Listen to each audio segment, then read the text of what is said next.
Hey heroes, welcome to another amazing episode of History of the Marvel Universe. This show is brought to you in part by Patreon supporters. If you would like to contribute and vote in monthly polls, you can sign up for $1 per month over at patreon.com/MaryMarvelite. The link is in the description below. For this week's video, we're taking a look at several short stories from the 1950s anthology series Adventures into Weird Worlds. The first one we're talking about comes from the second issue and is called The Iron Door. This tale begins in the far-flung year of 4467 AD, in which humanity had become reliant on the convenience of technology. Approximately 2,000 years prior, a scientist named Kara created a device called the mechanical brain, locked behind an iron door. The brain became the cornerstone of civilization and ran the machines that provided the population with everything they needed at the push of a button. As people grew more and more reliant on the machines, the rules and instructions regarding their operation became like gospel. Most citizens never left their homes, public gatherings became more and more rare, and things like schooling and voting were done remotely. This was also in part because the surface of the planet had become uninhabitable, forcing humanity to live in underground or underwater cities. They did have spaceships allowing them to travel, but most felt no need to do so. And in fact, unprotected exposure to the elements became the most common method of capital punishment for criminals. Then one day, something went wrong and mankind's machines stopped responding. Ships fell out of the sky, underwater subway systems derailed, and cities began slowly flooding. World leaders gathered to propose a solution when a mechanic named Vasto insisted that the iron door must be opened.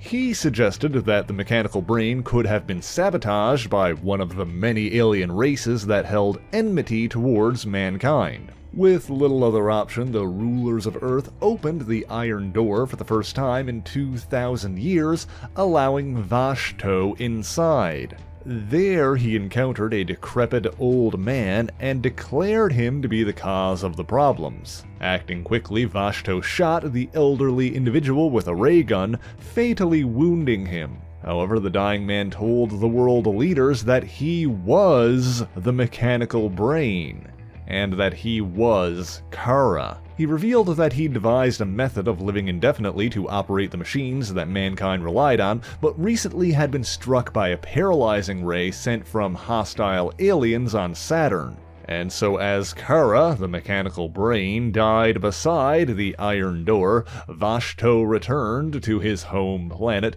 to tell his own people that the Earth was doomed.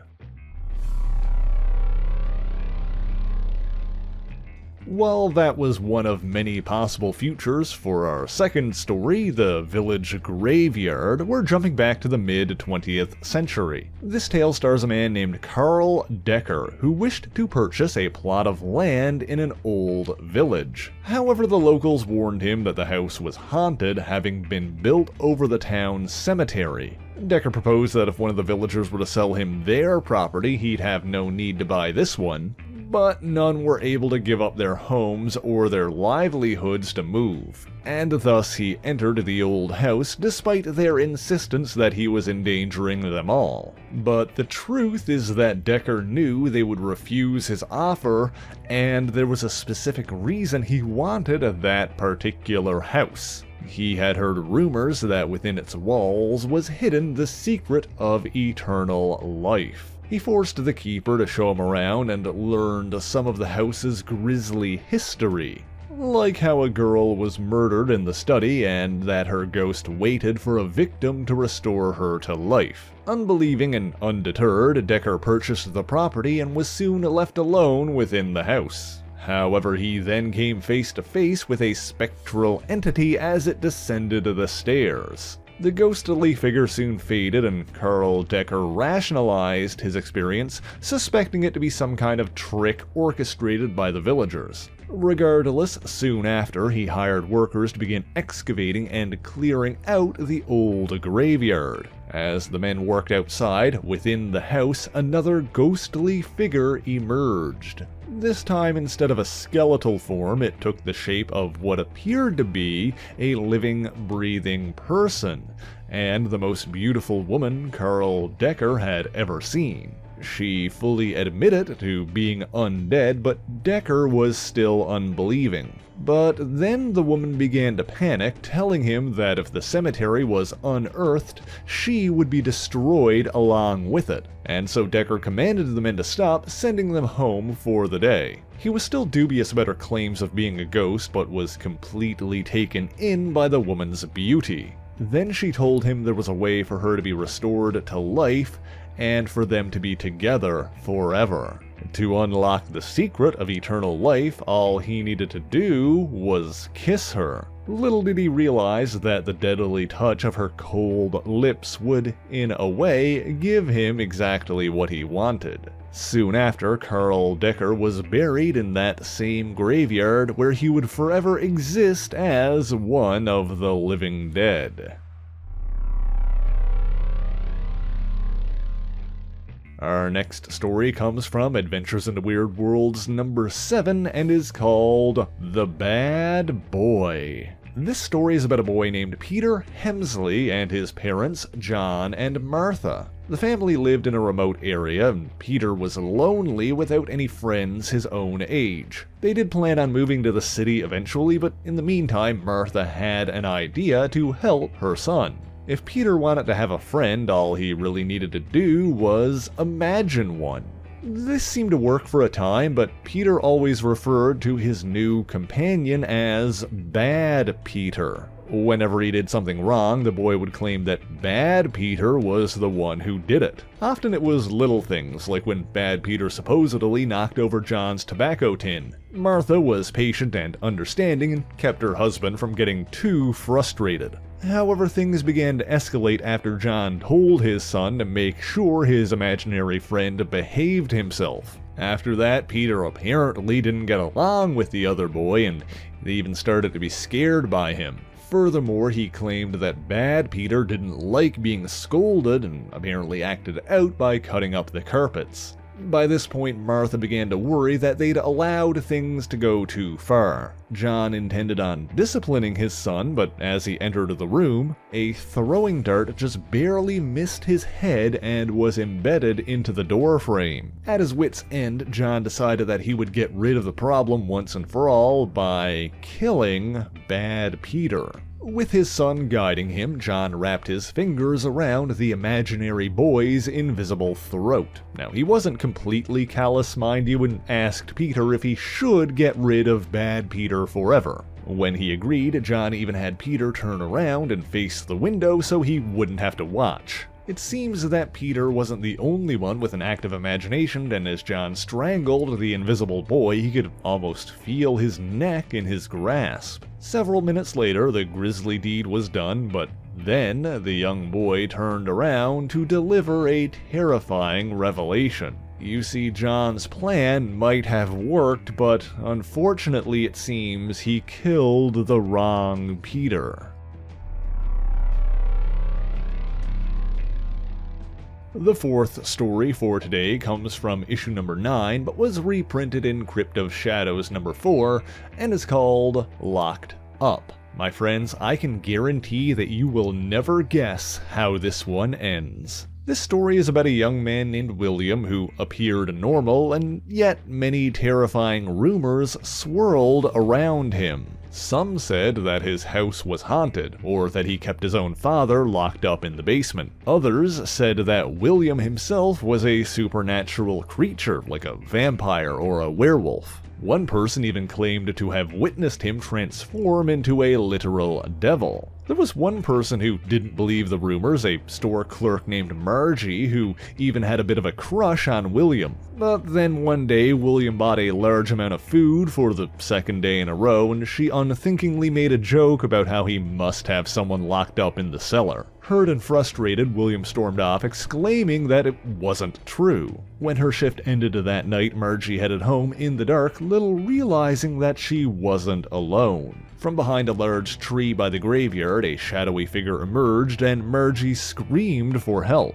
However, she then realized the figure was actually William, who just wanted to apologize for his overreaction earlier that day. Nonetheless, Margie's scream had already drawn the attention of an angry mob who was out to get William. Cutting through the cemetery, William ran, leading the mob away before reaching his home. Nobody dared enter the supposedly cursed house, but then he heard a knock on the door. It was Margie, who tried to confess her love to him, but William insisted that she stay away. She started to question him about the rumors, wondering if he really was a vampire or a werewolf. Finally, she began to suspect that maybe he really did have his father locked up in the cellar. When he finally admitted to it, an angry Margie called him a barbarian and stormed off. After that, William descended the stairs into his basement, where the voice of his father claimed that this torture had gone on long enough. However, as he continued, it seems that his father believed that William was the tortured one. In fact, it seems that William had given up his entire life, keeping everyone else away to protect his father. Because the truth, you see, is that William's father was a talking gorilla. The next story, The Monster, was first told in Weird Worlds number 12, but was reprinted as It Came from Beneath the Earth in the first issue of 1973's Weird Wonder Tales. We begin at the stroke of midnight on April 15th as a monster named Ingur rises from beneath the surface. A member of an underground race, Ingur plotted to overthrow the planet himself, allowing the rest of his people to follow. The first human he encountered was an 8-year-old boy who threatened him with a Captain America brand atomic disintegrator gun. Thinking the toy was actually a deadly weapon, Ingur fled from the dangerous human. Then he was flagged down by a police officer who thought the monster was simply a man in a costume. When the cop threatened to run him in, Ingur suspected this was some kind of torture method he was unfamiliar with. After receiving a ticket, he found a female human and decided to make himself feel better by frightening her. Unfortunately for Ingur, she wasn't exactly impressed by his declarations either. Assuming he was simply part of some advertising campaign, the woman was too concerned with being late for work to pay him much mind. Ingur attempted to chase after her, confused by her lack of fear, but she simply remarked that she was more terrified of her boss than him. And so Ingur came to the conclusion that the boss must be a race of dangerous creatures who had already conquered humanity. Ultimately, he returned to his own people and reported that they were better off going back underground and hoping that the surface dwellers and their bosses never found them. Our next story was first printed in Weird Worlds number 14 and is called Horror on Haunted Hill. This story begins with a gravekeeper named Wilbur Collins, who looked up one evening in mid-June to witness a mysterious ship flying overhead. The vessel landed on a hill overlooking the cemetery, and Wilbur decided to investigate. By the time he arrived, the ship had departed once again, but it seems that something had been left behind. The ship, it turns out, had come from the planet Saturn with the purpose of dropping off a murderer who had been banished from their world. And because Wilbur Collins witnessed this, the alien criminal attempted to kill him too. However, it seems the alien was too unfamiliar with human biology to tell the difference between a dead man and an unconscious one. Wilbur managed to crawl away after awakening later that night, and the following morning he was found critically wounded but alive. He succumbed to his injuries shortly thereafter, but not before warning the police captain, Doug Michaels, about the alien criminal. His last words before dying were mumbles about the tree on the cemetery hill. While Michaels didn't necessarily believe his story, he did check the area mentioned just in case there were signs of foul play. When they found no evidence of anything unusual, they simply assumed that Collins was the victim of a random act of violence. However, then the local newspapers caught wind of the story and many played up the alien invader aspect. Others dubbed the murder site a haunted hill, and soon it was an area that people actively avoided. Then, one stormy night, a gunman named Trigger Grenzo was on the run from the police. Scaling the hill, he decided to rest by the tree, suspecting that nobody would look for him there. But as you may have guessed, dear viewers, the tree itself was the alien, and it wrapped its wood-like tentacles around the gunman.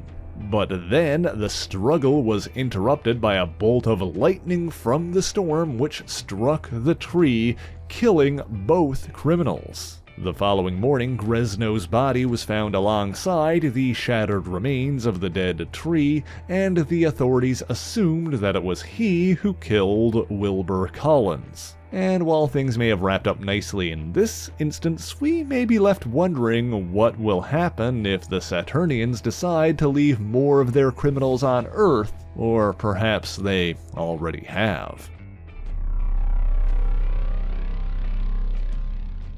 The last story for this week, Kiss of Death, comes from Weird Worlds 16 but was reprinted in Journey into Mystery Volume 2, Number 12, and again in Tomb of Darkness 20. The star of this story is fittingly a writer of strange stories himself named John Ashby. He was going through a period of writer's block due to concern over his recent health issues. He loved his wife Lillian, but she secretly hated him, and the kisses he insisted on giving her. She only married him, in fact, because she thought that he was rich due to his successful writing career, but this turned out not to be the case. Then she learned of his worsening health issues, and while he wasn't eligible for the increased coverage he wanted, his life was still insured for $16,000. Furthermore, John's weak heart meant that any bad shock might prove to be fatal. And so Lillian concocted a plan and told her husband that perhaps what he needed to cure his writer's block was a change of scenery.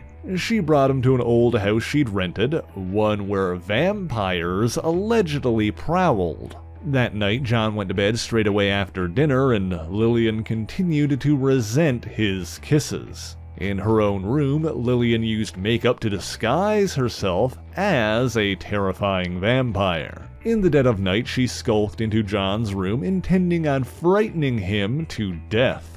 John, however, was not fooled in the least and recognized his wife immediately. Lillian retreated to her room, but an hour later John heard his name being called once again. This time, instead of rousing him, the vampiric presence sank its teeth into his flesh. And the following morning, John awakened feeling stronger and healthier than ever. However, he did notice what appeared to be bite marks on his neck. That evening, Lillian attempted to finish what she started and snuck into John's room once again. However, there she encountered the woman who had bit John the previous night, a real vampire. And so John, revealing his new vampiric form, gave his wife one final kiss, a kiss of death.